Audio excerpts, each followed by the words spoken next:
ताज़ा तरीन वीडियोस के लिए चैनल को सब्सक्राइब करके बेल आइकन और ऑल नोटिफिकेशन पर क्लिक करें ताकि आपको मिले हर अपडेट सबसे पहले।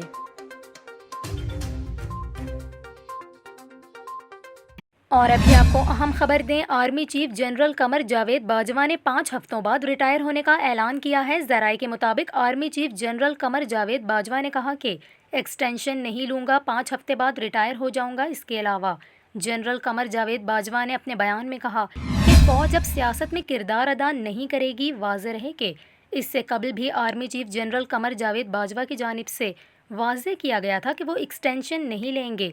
Army chief general Qamar Javed Bajwa की मुद्दत मुलाजमत अगले माह ख़त्म हो रही है। आर्मी चीफ को 3 साल पहले ओहदे में तौसी दी गई थी, जबकि जनरल कमर जावेद बाजवा गुज़िश्ता 6 बरस से आर्मी चीफ के ओहदे पर फाइज हैं।